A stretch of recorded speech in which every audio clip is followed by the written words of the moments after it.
Good afternoon, everyone. I'm Glenn Koocher. I'm the Executive Director of MASC. Our producer, who's behind the scenes today helping us out with the execution of today's webinar, is Jim Hardy, our Field Director for Southeastern Massachusetts, and our Director of Training.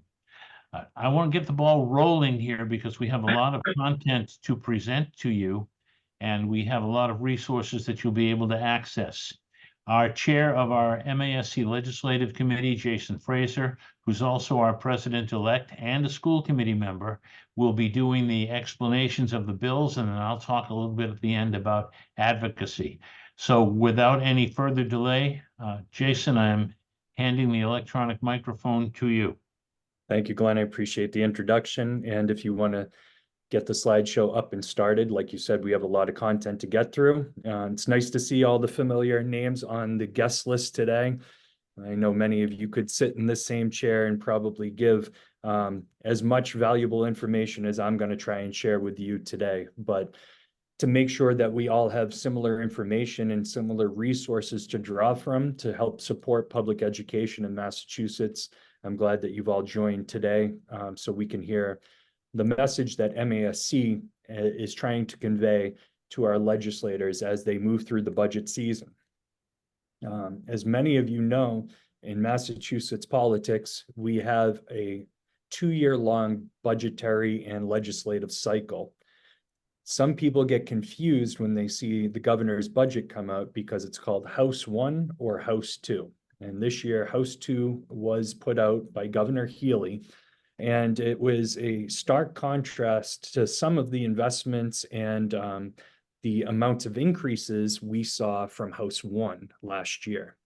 As many of you know, the fiscal situation of the state has not been as rosy. It's deteriorated quite a bit. And during the current fiscal year, the state's only made benchmark bringing in the amount of revenue they had predicted to bring in on 2 occasions, once in August, and it was a very modest over benchmark draw. And just last month, we saw a relatively decent above benchmark take. It really comes down, I believe, to what we see on April when everybody's filing taxes. So by time we get to Day on the Hill, which this year, in case you are unaware, it's May 6th. It's at the UMass Club again this year, a beautiful venue if you didn't get to join us last year. The UMass Club in Boston reminds me of the top of the Prue. Beautiful vistas of the city, an elegant place to have a very important conversation. So again, that's going to be May 6th. And if you do plan on joining us for Day on the Hill, I would highly encourage you to reach out now to your state rep and your senator. Their schedules typically fill up about 6 weeks out. And this will be right at the point where the Senate is taking a hard look at those April revenues, and they're going to be coming up with their version of the budget too. So if you haven't reached out to set up some sort of meeting in the afternoon of May 6th, please do so.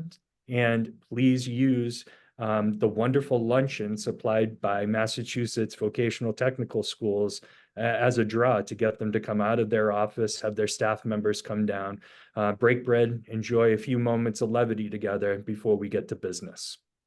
So without further ado, Glenn, if we want to jump into some of the legislative priorities for this fiscal year, that'd be awesome. Let's see if I can get this thing moving here. Sounds good.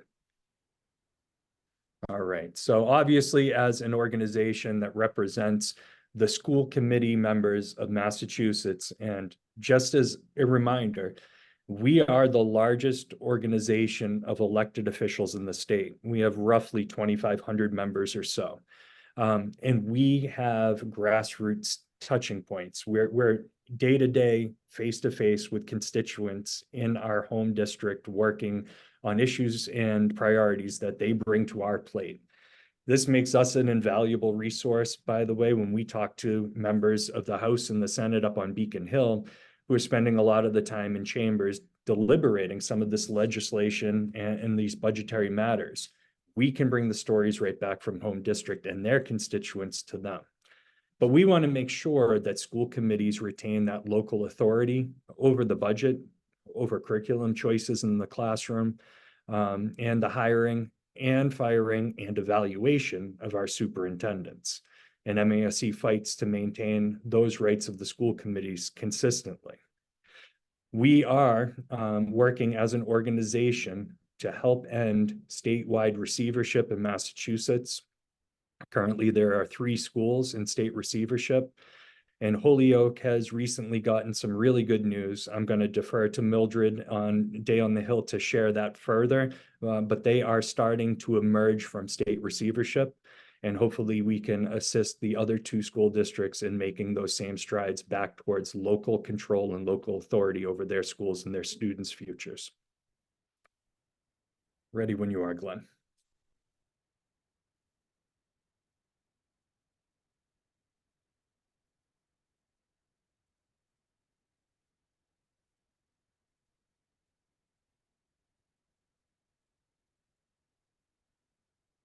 There you go. Oh, you skipped 2 on me. All right. So we are thrilled that Governor Healy included full funding of year 4 of 6 of the Student Opportunity Act. It's keeping it on the original schedule of when it would be complete. The Student Opportunity Act was originally a 7-year cycle, but was delayed because of the COVID pandemic. And we've worked closely with the legislature and the executive branch to make sure that we realized full funding of the Student Opportunity Act on the date that we all expected. We're also very aware, and I'm sure you're feeling the pain at the local level, that the inflation index this year of 1.35 really impacted how far the state aid that you're receiving at the local level can go towards funding contractual obligations and programming for your students. MASC has formed partnership with similar-minded organizations, and we're working together towards trying to get the inflation index raised to 4.5 and asking the legislature to have catch-up years until we realize all of the inflationary growth that's happened in our economy over the next several years. We've partnered with MASS on this, MTA, and AFT Massachusetts, and asking for the inflation index to be put to 4.5%.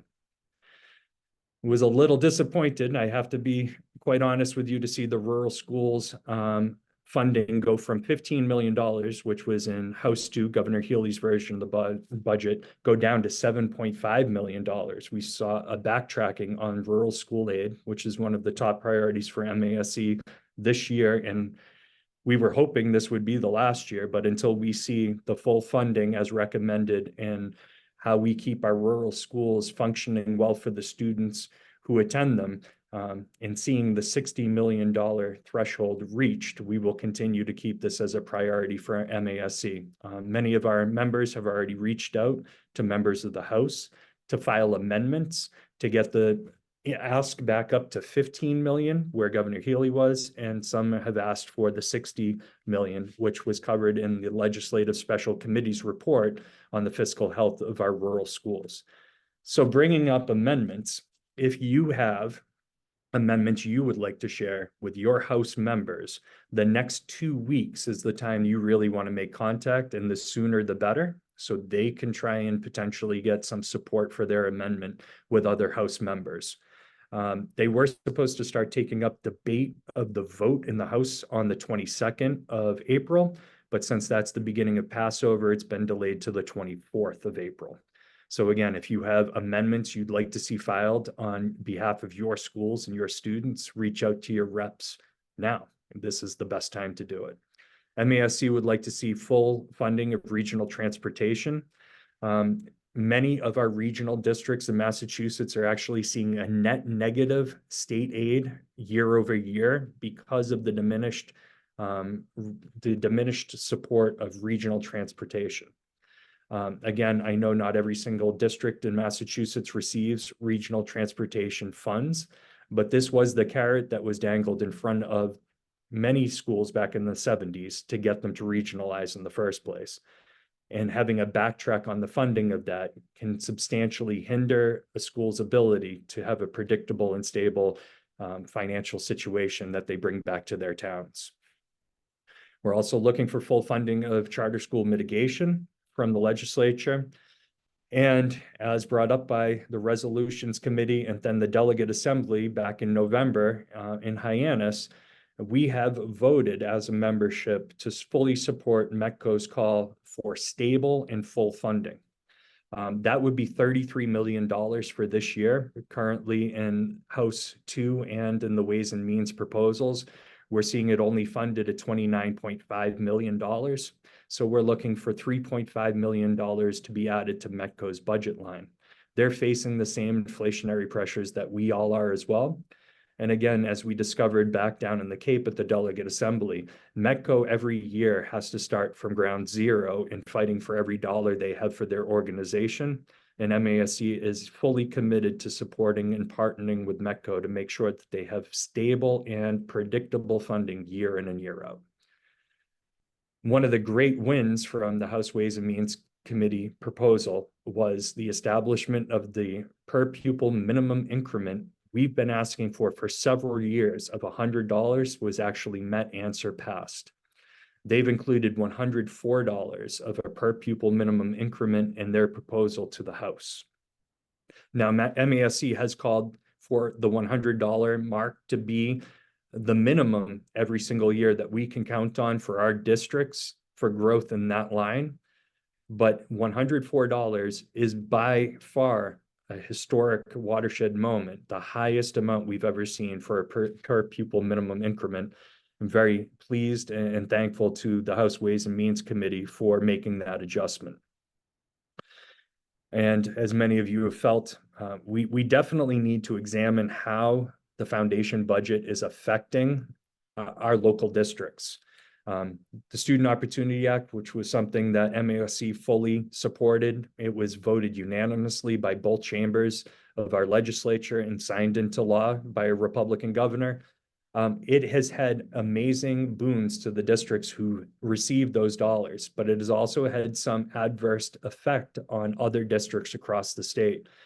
Including how the required net minimum for some districts continues to creep up every year, even though they're receiving no additional dollars at the state level. So we do need to look at how the inflation index is impacting our districts.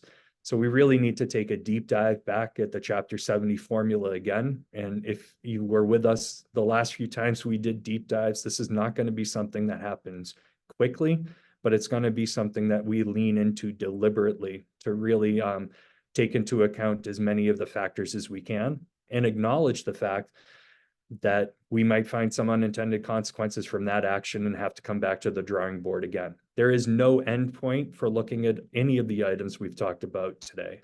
It's just doing the best with the information we have today to move forward in the best way we can for our kids in our public schools.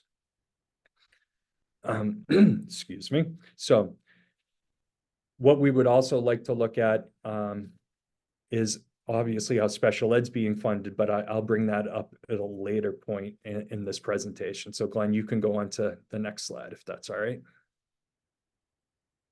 So MASC has taken several votes at the Delegate Assembly over the past several years about high stakes testing. We as an organization are against high stakes testing in any form, but that also includes using MCAS as a graduation requirement for our students. We understand the need to collect data and to do testing, especially if it's going to be brought back to the table to address students' needs. I think tiered systems of supports, RTI, doing dibbles on students, early intervention testing, nobody would argue how important that is, but to use testing in a punitive way towards students and then towards districts is just unacceptable. So we need to come to the drawing board together and look at alternative ways that we can meet federal and state accountability standards without high stakes testing being the one and only metric that we really lean into heavily. So we would love to see a repeal of MCAS as it's currently being used within the state and a reassessment of how we can meet those accountability metrics throughout the state.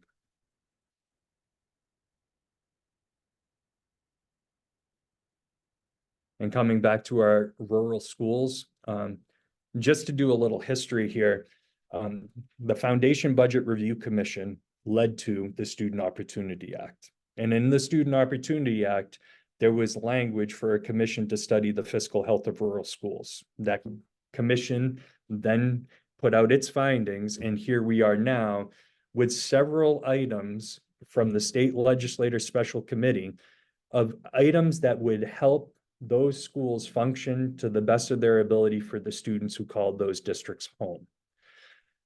There was a wonderful bill put together that would have addressed almost all of these items that was in the legislative committee. And through the course of going through different committees at the legislative level, the bill no longer resembles or has the spirit of the original bill that was submitted. MASC supports the original bill as submitted and calls for reimbursement for transportation above and beyond even regional schools, especially for schools that drive an extraordinary amount of miles. Incentives to get districts to consider regionalization on their own terms, even methods for shared cost, contractual language that the state can support between different school districts to hire employees that they might not have a full-time equivalent need for, but maybe there's a 0.2 here, a 0.2 there, and we can all get together and hire that expert to work at multiple districts, but keep that employee whole to make it attractive to them as well with some state assistance. And of course, areas around school choice and school choice funding. Many districts in Massachusetts do not engage in school choice in a very high and active level, but many of the districts who saw diminishing enrollment over the years have dipped into opening themselves up to school choice and also lose students to school choice. And the fluctuations, again, year in and year out because of the school choice not being a reimbursable event. Districts get about $5,100 per student that they take in, which is way below which most districts spend on each student. We really want to look into what we can do to help support those districts who are really wrapped into the process of taking students for school choice, but also losing students to school choice as well. Ready for the next one, Glenn? So this is a biggie. Okay, so special ed gone up about 20% in the past 2 years because of the 14+% increase allowed last year and the 4.69% increase being proposed this year for out-of-district private special ed schools that are certified by Massachusetts. And we've seen also an uptick in the amount of kids being referred for out-of-district placements. So we have more kids going out and we have higher costs when those kids go out. And the unpredicted part of this that's been coming into my email box from members from across the state is we're starting to see some transportation cost actually outpace the tuition cost for some of these out-of-district special ed students. Now, legally, we have to give a fair and appropriate public education to all the students that walk through our door. But we also have a moral obligation to take care of these kids, some of our most vulnerable members of our student bodies. It's becoming increasingly difficult to find the funds to do this without taking funds from the regular day part of our budgets. So we've been extremely, extremely fortunate to have President Karen Spilka at the Senate. Since she has been at the Senate working on this issue, we have never seen below 75% reimbursement for circuit breaker. And as you all know, part of Student Opportunity Act did bring dollars to all districts in the form of reimbursement for special ed transportation. That was actually codified in the Student Opportunity Act. If you didn't know where those dollars started coming from, that's where those dollars started coming from. This year, it was funded at 57%. MASC would like to see not only 75% reimbursement for the tuition line, but also 75% reimbursement for the transportation line as well. And there's no doubt that we need to sit down and have a special commission specific to the funding of special education in Massachusetts. Last year, we had talked about potentially getting the threshold lowered to somewhere around $40,000. As you can see, it's getting close to about $52,000 before circuit breaker kicks in, and trying to get the amount that the state will reimburse up to about 90%. Now, understanding the state's never going to fully reimburse at 100% because they do want us and our team chairs at the local level, paying attention to the placements that we're putting the students into and making sure that we have fiduciary restraint as well within the services we're giving out. They should be meeting the IEP and the educational needs of those students. So again, 90% and lowering that threshold down to about $40,000 is just one idea, but we would be thrilled to have an open conversation with the legislature and other education-minded associations about how we can deal with the increasing cost of special ed and how it affects our entire budget at the local level.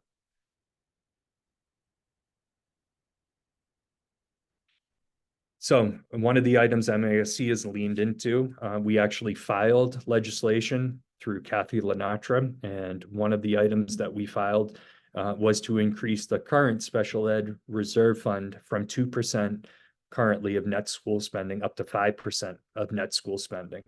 And this is in the hopes that you would be able to save your own funds for a future date when needed. And I know this year is probably not a year where many of us are going to be able to hold back funds to put into a reserve fund, but hoping someday we will be able to. A 5% of net school spending is a much more substantial fund base to draw from, and hopefully it wouldn't be wiped out in a single year of extraordinary expenses, and it would give a little bit more flexibility to those cities and towns. Jason, do you want to take a question right now? I'll take a question, Jim. Sure. In regards to out-of-district funds, is anyone auditing these programs to ensure that the rise in the cost of their tuition is correlated to a more professional and higher quality workforce? Have seen costs rise, but not quality of service at these placements? Yeah, so the way that the office out of the executive branch came up with the increases was not based on having higher quality staff than we have at the local level. And not even necessarily people with different degrees. It's different programs that you might not have locally. The way the inflationary index was designed for them went through their cost centers, just like we would for a budget. And that panel, part of the executive branch, realized 14% plus last year was a true cost of doing business for those out-of-district private special ed schools. I don't believe, and I did not see when I dug into it, any correlation between the quality of the programs or the quality of the actual teachers being part of that metric. Thank you. Absolutely. Glenn, we can go on to the next one if you're ready. So as a lot of you know, we are responsible for a lot of the health care of our students, OT, PT, from 2.9 to 22 years of age. And a lot of those are actually capturable events under Medicaid. Regional schools do get reimbursement sometimes from Medicaid for some of the services they give to students, but those of you who are not from regional schools, these funds would flow directly back into the town or into the city, and they would be able to reabsorb the reimbursement. MASC has always been of the perspective of the funds should go directly to where the services are being delivered, and that would be the school department's budget, so they could use it to help offset budgetary pressures they're facing as well. So retention of Medicaid revenues to the delivery point of the services. And I spoke to this earlier. Very, very proud and happy to be an ally and a great supporter of the METCO program. METCO has been inundated with other districts who would like to join in and become part of the METCO program. And again, looking at expanding this is something that needs stable and predictable funding. And again, every year METCO starts with a zero-based budget and they have to fight. Excuse me. Anybody know where I am? They need to fight to get their funding for year after year after year. MASC would love the legislature to put a line in that is a permanent base to grow from moving forward and fully fund METCO at the $33 million it's asking for. And some of you might be from vocational technical schools or have a comprehensive high school. I don't know if you've heard, but there has been controversy about students not being able to get into programs necessarily of their desire, and there are wait lists at some vocational, technical, and comprehensive schools across the state to get into Chapter 74 programs. MASC has been working with all of our vocational, technical, and comprehensive schools to come up with equitable measures for student admittance and making sure that the state doesn't come and try and dictate to the local authority again how the schools should be run. So we are assisting and working with our division that is dedicated to vocational schools. We have a very strong leadership team from the school committee side, and we want to make sure, again, that these protocols that are being set up and developed are explained back to the legislature as being non-discriminatory and reasonable metrics to use for admissions, and work with any districts that need to come into compliance with what DESE is looking for.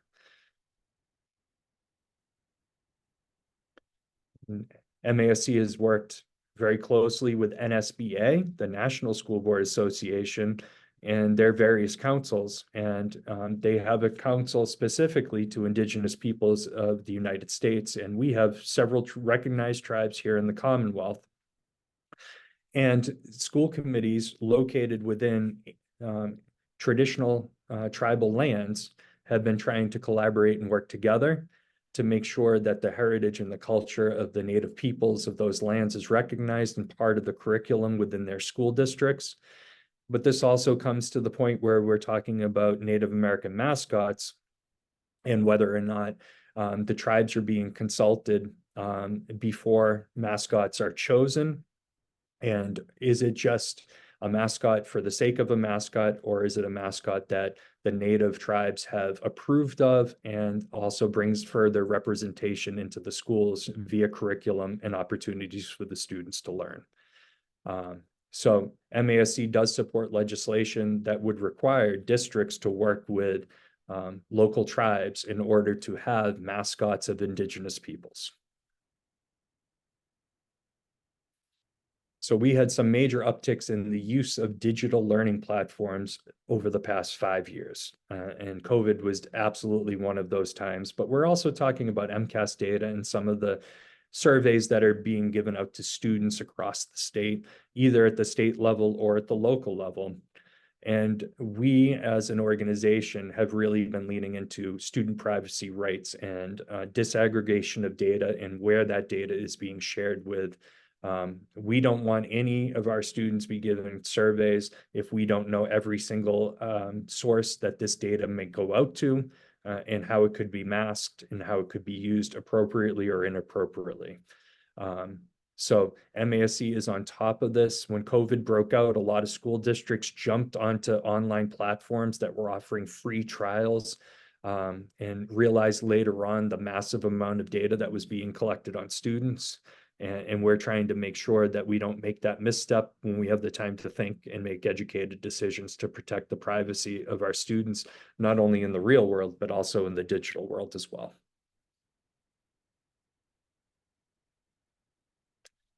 And we can't do everything at schools. 7 hours a day, 180 days a year. We can help bring those achievement gaps closer together, but without all the other safety nets, social service safety nets that Massachusetts and we have at the federal level working together in tandem to support families and the students when they're at home over summer vacations on the weekends. We can't do the job alone. And MASC, even though it fights hard for legislative priorities and budgetary dollars for education, we also fight extremely hard to support the other social safety nets out there that take care of the kids who come into our schools on a daily basis and make sure they and their families are well taken care of, so the education we are delivering to them can be accessed and those kids can grow to their fullest potential.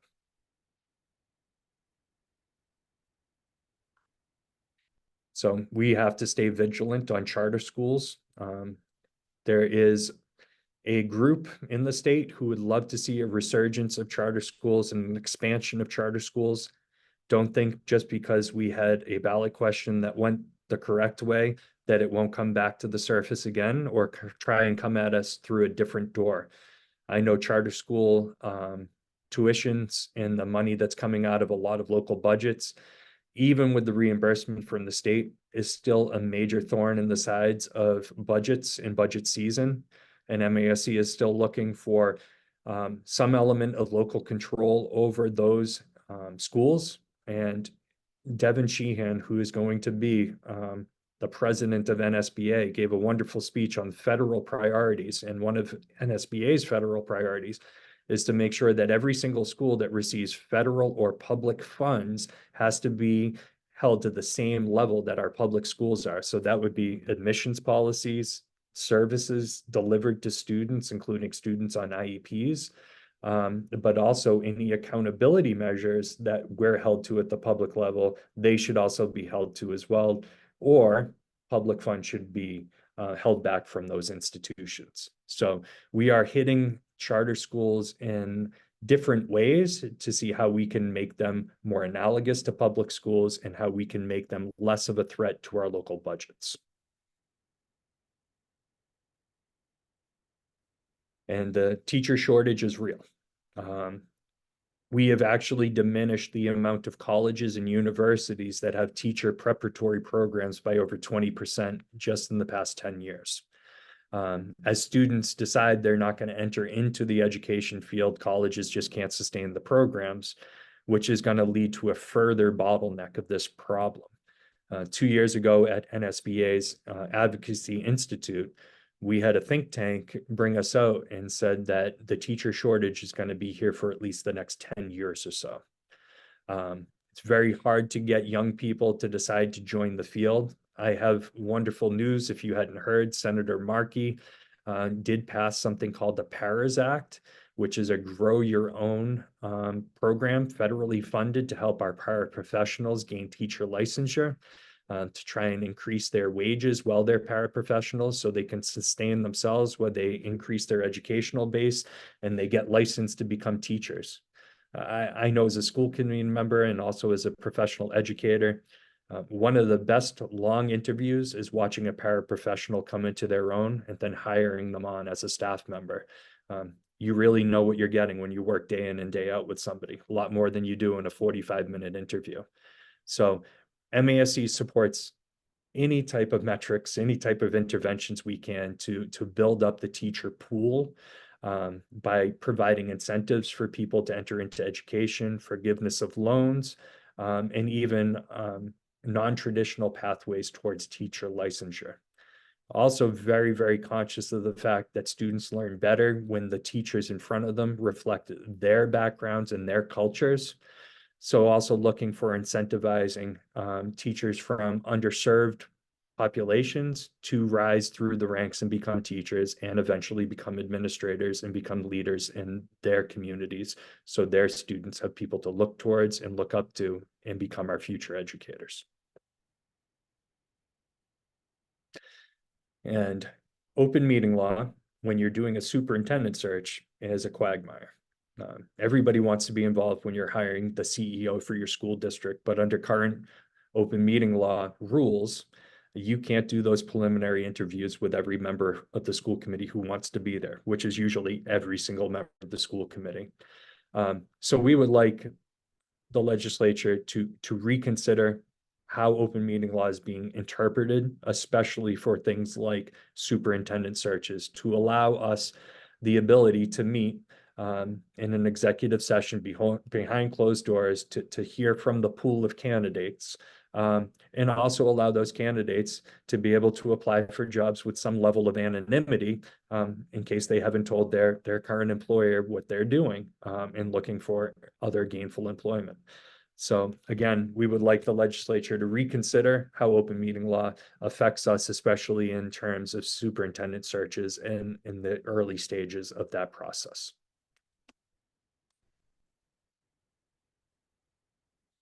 So we have some additional goals. We would love to see a restructuring of the Board of Secondary and Elementary Education to allow a school committee member to potentially be on the board. Currently, it's against state law for a seated school committee member to be on the Board of Elementary and Secondary Education. So that is something we've been working with several key members of the legislature on recently.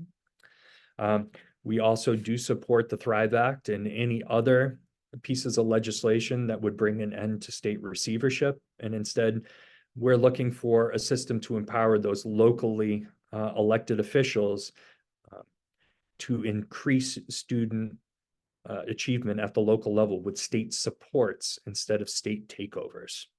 I don't know how many of you know about the hoisting issue right now for our agriculture and horticulture kids across the state. I'm sure if you're tied into a vocational or a tech school, you may have heard of this. This year, for the first time ever, a law that is on the books was enforced where our students were not permitted to use any of the hoisting equipment that your school district may have paid millions of dollars to get or gotten grants to purchase because they needed a DOT hoisting license. There's one place in Massachusetts on the eastern part of the state that provides physicals for minors for a DOT license. And it was also a money issue where each kid would have to pay to take that and then do an online test. The bills that we have here would bring the hoisting regulations for our Chapter 74 programs back into the past practice that we always used under the supervision and tutelage of professionals with both professional licenses in these areas and also Chapter 74 certifications through DESE. And last but not least, our special ed commission to study funding and funding ways that we can come out of this tailspin of special ed draining the funds from our local school districts while also still being able to provide those high quality educational opportunities for those students who need them the most.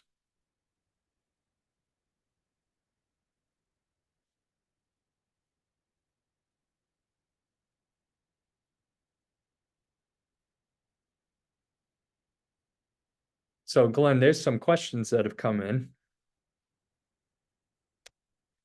So I just wanted to look at them real quick. So Tracy asked about the percentage of transportation funding as stated in the commitment of 90%. So we all know, and we've actually passed a resolution with MASC that pupil transportation has some issues in Massachusetts. Most of us, when we put bids out, only receive one back. So we are working on some ways that we can mitigate the one bid received every time we have a transportation contract come up. I know I was out talking with members from Division 5 recently, and we did talk about how their education collaborative actually takes bids from multiple districts from that collaborative's sending districts at the same time to try and join forces and attract more bids to come in.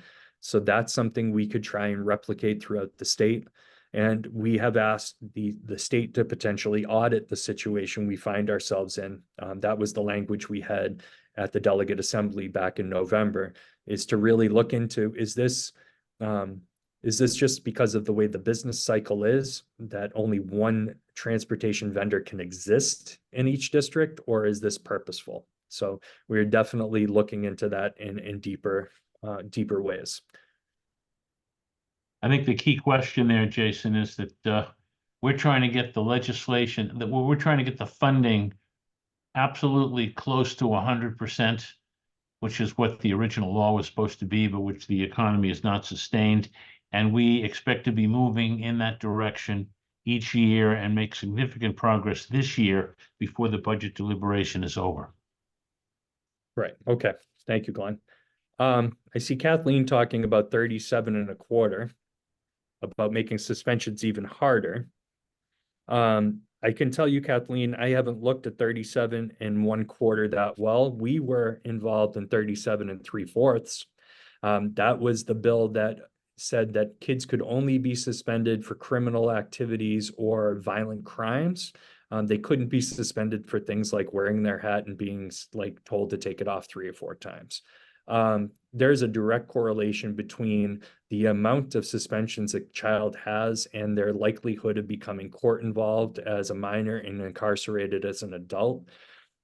There is an attempt right now, actually, by the Superintendent's Association to try and back down on that language that MASC had fought to get into the MGL. So I can look into that a little bit more closely for you and see what 37.25 is about. We don't have oh, that is the one. Yes, we are not supportive of the repeal of 37.75. We believe that keeping kids in the educational setting, even when they've done something wrong, is the appropriate location for them to be. Restorative justice, learning opportunity from their misdeeds is the way that non-violent and non-criminal offenses should be handled. That doesn't preclude the opportunity for schools to come up with new and unique ways to deal with this, but separating a student from their educational experience does not prove to be a deterrent for these behaviors and does lead to increased rates of incarceration and court involvement. So, is there anything else I'm missing in there, Glenn? Is there any other questions in the Q&A? Jim, do we have anything else in the question box?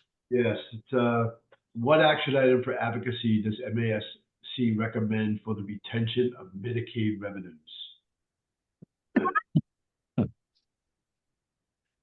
Let me answer this.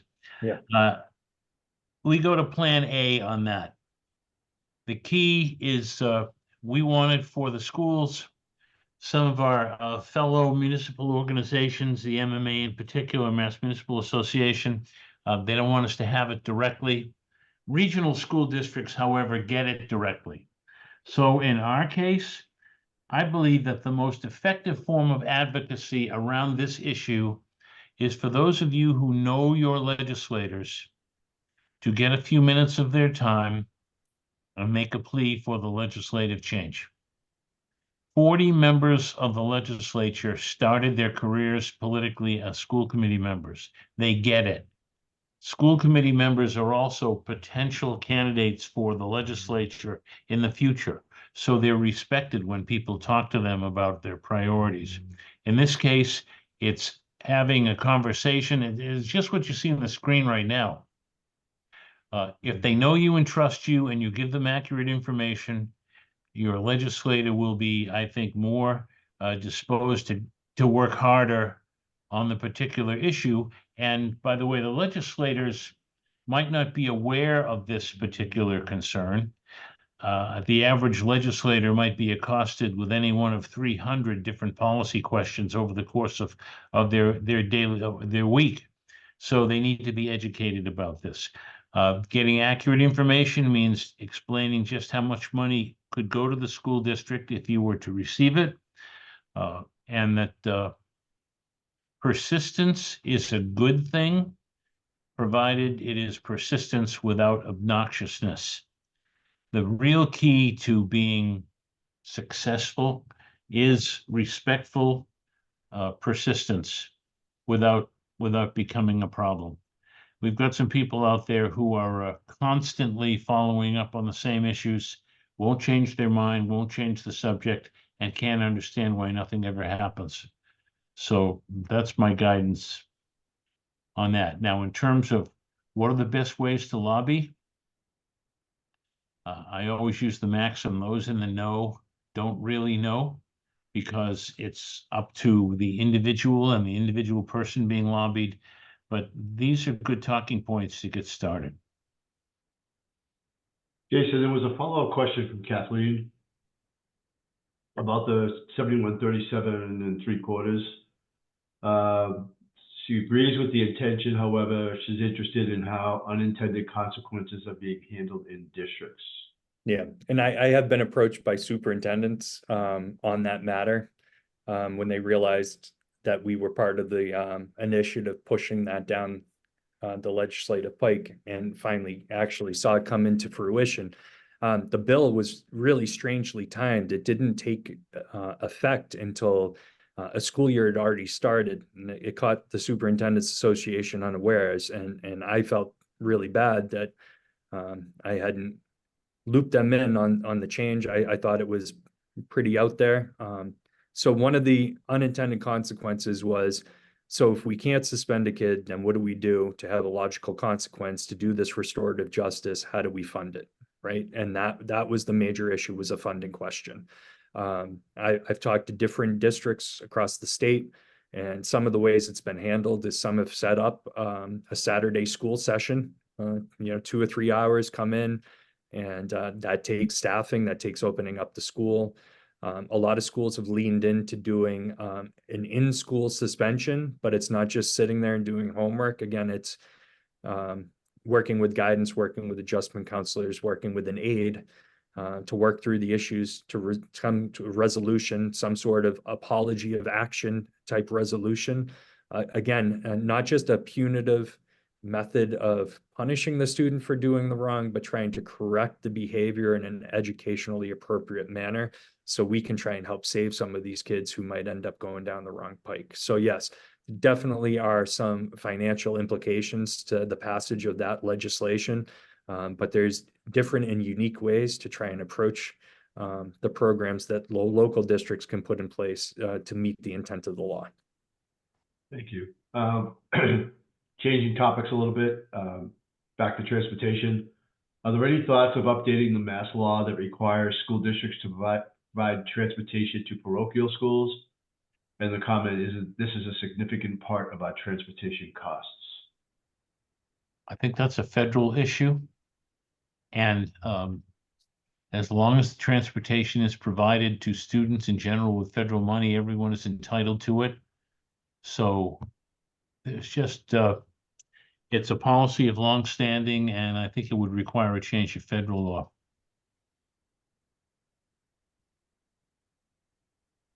I would like to know more about the budgetary impact, if you wouldn't mind reaching out and letting me know. We do federal legislation and federal advocacy. And I mean, if it's a substantial impact on your local budget, I would love to have that information so we could use it in bringing it back. But please feel free to reach out to me. Jason, just a couple of follow-up comments.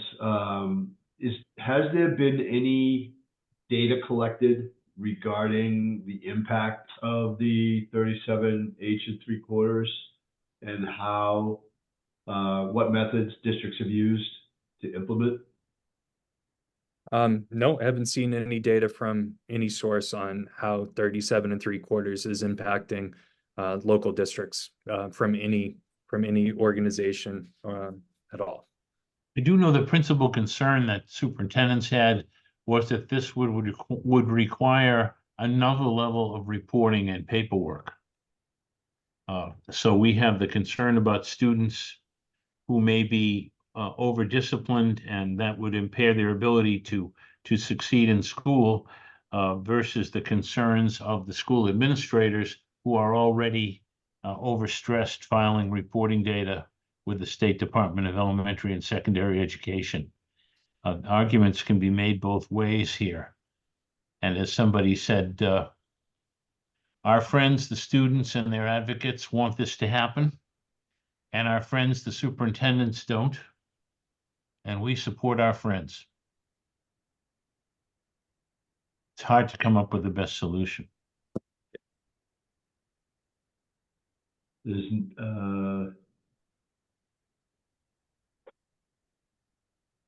You ready to keep going with this, Glenn?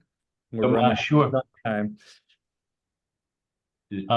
Someone is echoing your comments in that the paperwork is causing major issues in my district to a point where our budget is calling for the hiring of an additional administrator to handle it.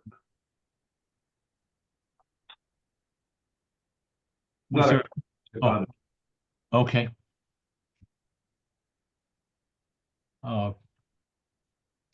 If you're out there at a used bookstore, you can find a copy of Tip O'Neill's All Politics is Local, where he explains that the importance of constituent service is very important.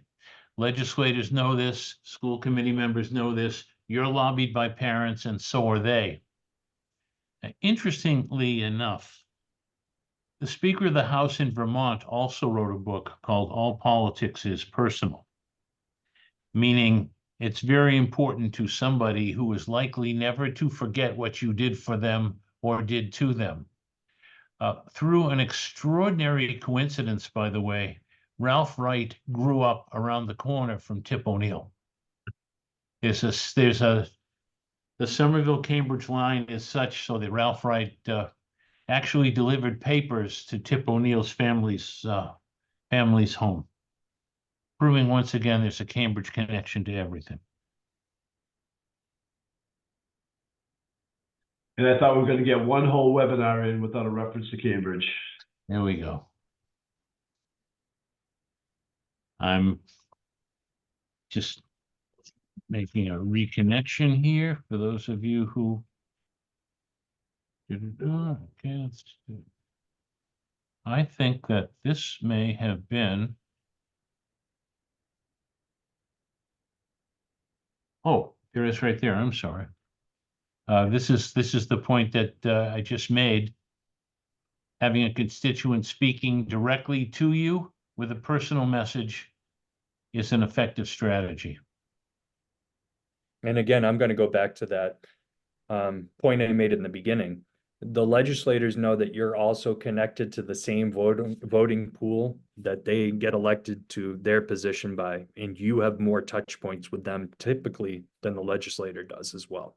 So if you can establish that touch point and that conduit between the legislator and their constituents, that'll also make them much more likely to give you some time to express your priorities for the legislative process. Don't forget the importance of legislative staff. If you're at the State House and you're speaking to a staff person, you may assume correctly that the staff person will relay your concerns to the representative or the senator. Staff people are critical to the successful work of legislators, and legislators are particularly respectful of what their staff members can gather and do for them. So if you're looking for your representative or senator and they're not there, but a staff member is there, that can be equal to or even more effective than if you were able to speak to a legislator in many cases. During the critical points of the lawmaking process, staffs are usually right there with the legislators, reminding them of who has come in and given them information. And many current legislators began as staffers, so they understand the importance. Another very important strategic point that we don't have a slide for, but never stop. This was advice that was imparted to a group of us once during a State House visit. Never stop looking for an opportunity to take advantage of a situation to promote your issue.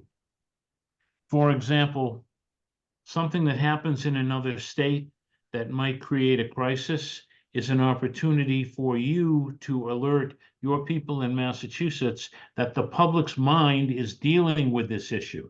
If it's a dam that breaks, if it's a bridge that collapsed, if it's someone that gets hurt, or even if something happens in the district, God forbid something happens to a student, there's an opportunity to go directly to the legislature and say, this would not have happened had there been better stop lighting on the school bus, or if we could have found out who hit the kid coming out of the school bus if we'd had cameras installed, as we had suggested before. I'm not saying that we look forward to people's crises, but I am saying that you never know when you're going to be at the same place as a legislator and you grab them at the sub shop and take advantage of the situation and make your point.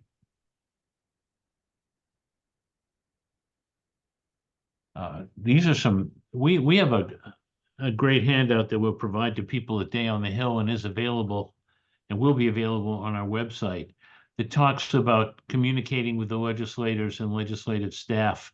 One of the great comments about speaking publicly came from Peter Damborg, who was the great political writer out of Maine who spoke as you would one Mainer to another, said, spend words as you would spend your own money. Legislators have limited time, and you know there's a special talent to looking you in the eye and having you talk to me, but something going in the eyes and ears is going right out the door, even though I'm looking at you and you think I'm listening. You go on too long, that's what happens. Make your point, be as brief as you can, and keep the legislators' attention. Hey, Glenn, I want to answer Kathleen's question down at the bottom. She was asking about, is it okay or recommended to bring parents to meetings with legislators? We've seen children come to legislative events. We actually recommend any of you who are on school committee to bring your student rep with you or some student council members with you so they can experience how the legislative process works, and bringing them into the State House to talk with the legislators is also a wonderful way to get the message across. But as you can see on this slide right here, there's some people who use students, their own children, as props in their political speech, and we would highly caution against that. It just has a bad flavor and a bad look, and it'll destroy your platform and the message you try. I'll give you the best example. Sometimes it's school budget hearings. If programs are about to be cut, I was at a budget hearing once where we were cutting our football coaching staff from 11 to 10. And one of the coaches showed up with a kid, put the kid in front of a microphone, and explained that this kid was a real loser until he met Coach so-and-so. And if we lose another coach, there are going to be a lot of people like him. And this is kids standing up, being embarrassed by a coach who's trying to save a job for somebody. This doesn't fly very well. And when students come with you as advocates, it's always great to have them. When you use them as props or you grandstand in front of the media, you're making a public figure in front of the child, and that can come back to bite you. As a wise older person once said, I can forgive and I can forget, but I can remember. And people who exploit kids in the nature of advocacy sometimes get remembered, and it's not helpful. It can be great when the kids are learning the legislative process. Not particularly great when you're embarrassing a legislator or making people uncomfortable in a hearing because you want to win the moment and forget that you're going to lose the battle. Yeah, and we've actually had kids come to Day on the Hill, and I've had fellow school committee members say once they got into the offices of the legislators turned right to the kids and asked them questions for almost the entire meeting because they were really digging deep into the ground level of what these kids are dealing with day in and day out. And that's a powerful moment, both for the legislator, but also for those students that they'll take with them forever. So again, we would highly encourage you to bring some of your students with you. And there's no additional charge for the students when they come with you to Day on the Hill. So we would really encourage all of you to consider bringing your student reps with you to that event. Now, the National School Boards Association did the research. So we know that school committee members, school board members, as they're known in most other states, are the most trusted elected officials in the United States of America. Why? Because your constituents know you, and you should take advantage of that. They should be able to speak to you, and they do speak to you. And you have to make very difficult decisions while the public is watching you on local cable, most of them happy that they don't have to be there doing what you do. Our members in Massachusetts serve diligently and honorably, and we take principled dissent and disagreement to a very high level, even though very few people ever say thank you. I think those of you who have spent plenty of extra time working for your constituents might appreciate the fact that we recognize that nobody ever says thank you. So we thank you, and we look forward to working with you. and the clock has just struck 1. Good timing, Glenn. Thank you, everybody, for being here with us today. Again, feel free to reach out to us with any of your questions, concerns, ideas leading up to Day on the Hill. Please check out the awesome pamphlet that Anthony and the other members of the staff put together. It's comprehensive overview, but quick little bites of all of the things that we talked about today here. And again, as Glenn referenced, even the strategies for lobbying can be found on our website, and we'll bring all of those materials with us today on the Hill as well. Enjoy the long weekend, everybody. Unless you live outside of Boston and don't get a long weekend.